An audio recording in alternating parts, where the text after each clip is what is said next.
Hey everyone, it's Reed here. And I thought I'd do some more garden stuff since people are asking questions and other stuff and talk about it. So over here is the potatoes, which I showed in that potato surprise video. And these guys are just moving along. We had the flowers about a week and a half ago, 2 weeks I think. So I'm pretty sure I'm going to be digging them up soon. Now the other potato bed, we'll go over here. Ignore the giant weed which I need to pull. But on this side, we got some actually made it through. They're actually doing pretty good. You can see some flowers left. And they're really doing a nice job. I'm happy with them. So I'll be really interested to see what's actually hiding away in this bed as well. I might actually start to have some potatoes that'll actually be able to handle the heat out here. You can see the ones I lost that didn't make it.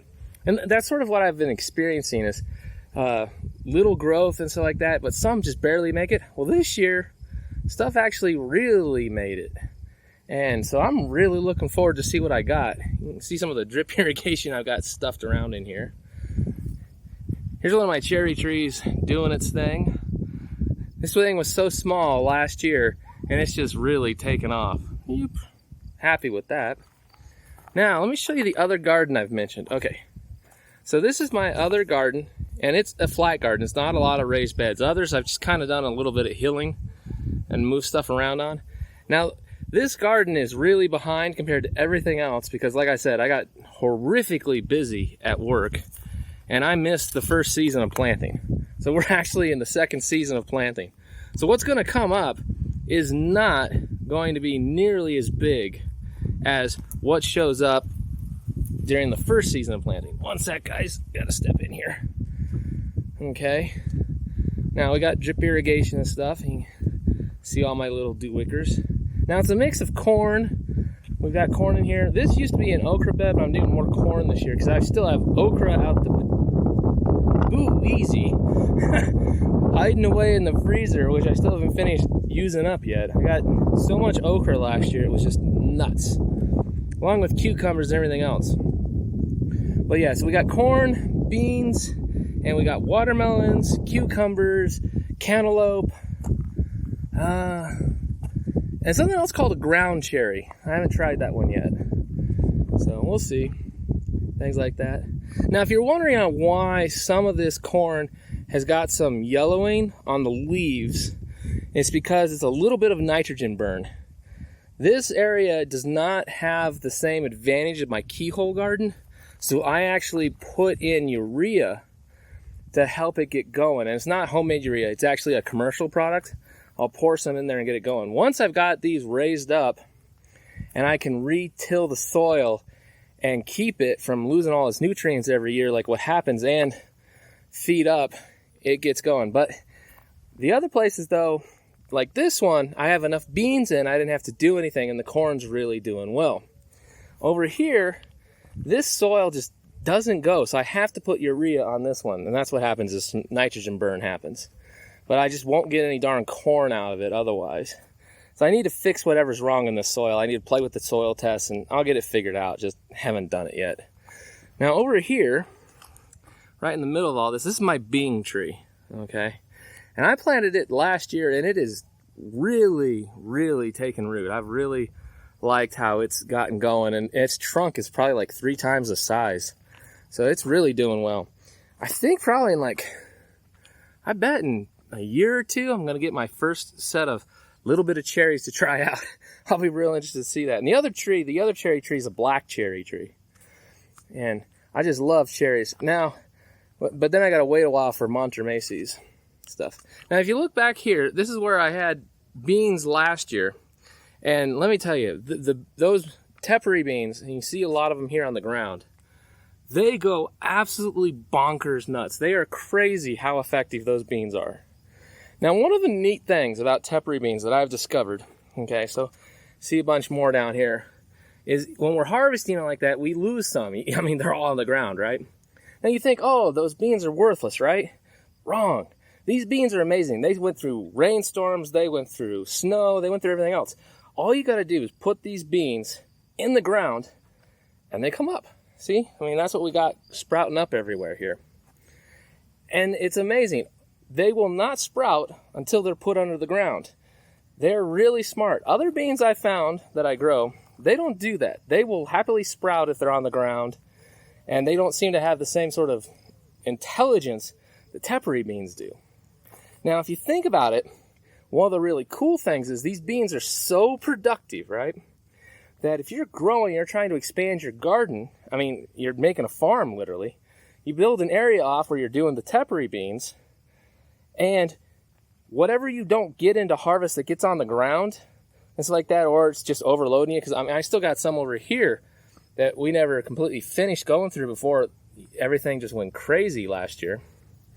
And, you know, we're like, okay, we'll have plenty of volunteers. Well, all you literally got to do is just leave some on the ground and then till them back into the earth the next year, and you grow, right? And so you can slowly get the bigger and bigger thing. So, like if you're starting small and you had a couple years supply of food, you could actually expand out to acres worth of these kind of beans just by leaving them out in the earth and just tilling them back in. So when planting's ready, you just go till it, put it in, get everything going, and then you got all these beans that are coming up everywhere. I mean, these guys were volunteer. I mean, everything out here, everything I've done with the beans this year are volunteers. And it's just amazing. I found this neat trait about these guys is every year I just scoop up leftover beans, put them in the earth, and poof, they get going. And what's even crazy is all these beans that I have buckets of now, these teparies, started from 25 seeds. 25 seeds. Crazy, crazy stuff. Now, right over here, out here in the back, so you see the hill back here. Well, when we get a lot of monsoon, all that stuff comes down, runs right into here. That dirt, that runoff dirt, I grab it up, I go out there with a wheelbarrow, I shovel up a lot of it, and I've been using it to fill in the keyholes and other things.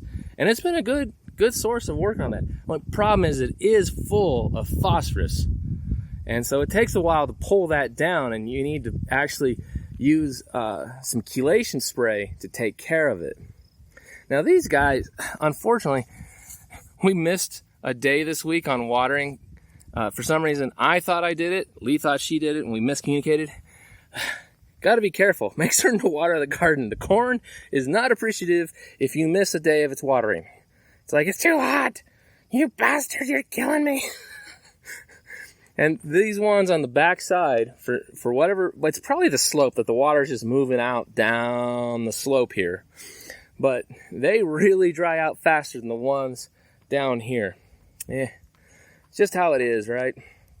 But you can see stuff kind of going. And like I said, it won't be nearly as big as my, keyhole garden, because that's first season harvest especially. And the keyhole's more productive. But I get more stuff here. But I'm going to build like mini style keyholes all around here, get them all set up.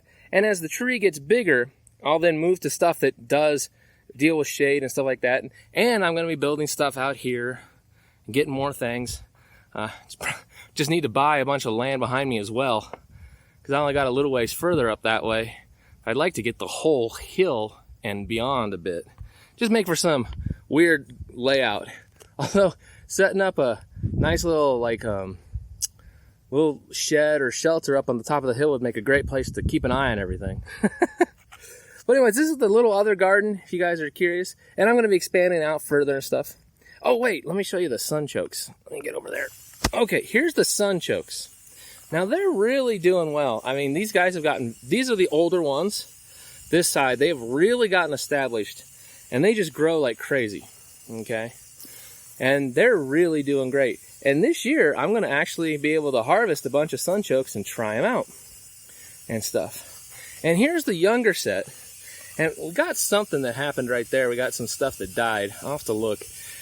Although when the heat really gets going, it's like what happened over here last time is some of the plants, they just couldn't take the heat and they died. And then whatever there was making it, keeps growing and gets everything else going and stuff.